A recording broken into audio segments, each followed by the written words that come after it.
So today's the big day. The Android 11 beta is officially out and we've got it installed on the Pixel 4. There are a lot of new features in the beta and some that we already saw in previous developer preview builds. So let's go over what all you're going to find in today's release.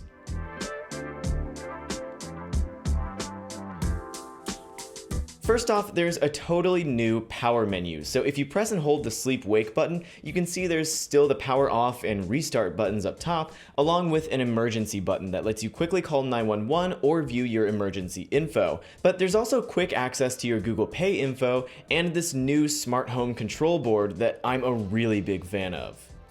It ties into your home app, so as long as you've got that connected, all of your smart lights and thermostats and everything that can be quickly toggled should show up here, and you can just drag along these bars to adjust the values or tap to turn off a group altogether. This is a lot like Apple's HomeKit controls in iOS, and if you ask me, it's long overdue in Android. Now, Google's been messing around with the recent apps screen a lot over the last few preview builds, and you can see that their latest change is a select button that makes it more obvious where you can highlight text in your recent apps card view to copy into other apps. It's nothing huge, but it's pretty handy anyway. There's also a built-in screen recorder in the Android 11 beta. We've seen this in developer previews and even the Android 10 beta last year, so this isn't necessarily new, but it also isn't in any official builds, so it's good to see here. Just tap screen record in the quick settings menu to start, and you can choose whether or not to record audio and if you want your screen touches to show up in the recording. While we're looking at the quick settings toggles, there's a new set of media controls that sits alongside them now. You can play, pause, or skip tracks here, and if you expand your notifications, you can also scrub through your track or change where the audio is coming from. Right now, you've got to enable this manually through the developer settings, but presumably it'll be the new standard once Android 11 officially rolls out. So we should talk about notifications while we're at it, because that's where a lot of Android 11's changes come into play.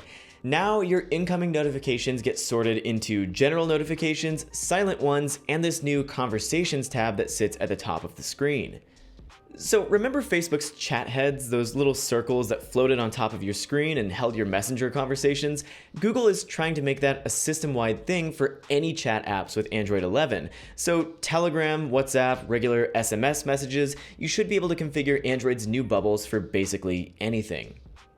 Now, funny enough though, right now Facebook Messenger is pretty much the only app that supports bubbles, and that's because Facebook basically just updated chat heads with the new Bubbles API, but you can at least enable it in most apps through the notification settings.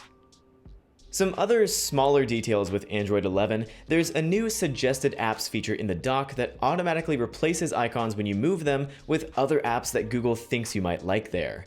You can press and hold the icon to keep it in your dock or just drag something else over it.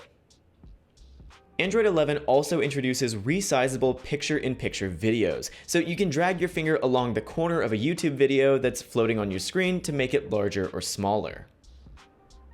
You can also schedule dark mode to turn on and off at specific times now, not just sunset and sunrise, and if you like to customize your phone's appearance, there are some new icon shapes in the styles and wallpapers settings as well.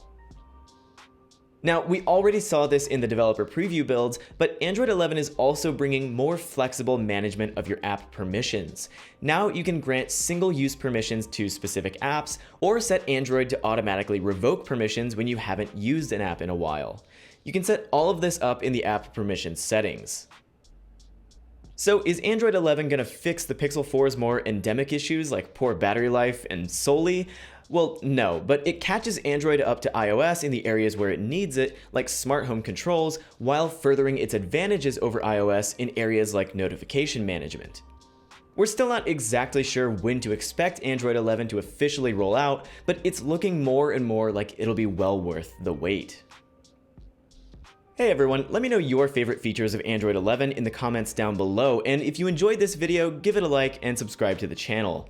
Until next time, thanks as always for watching, and stay safe.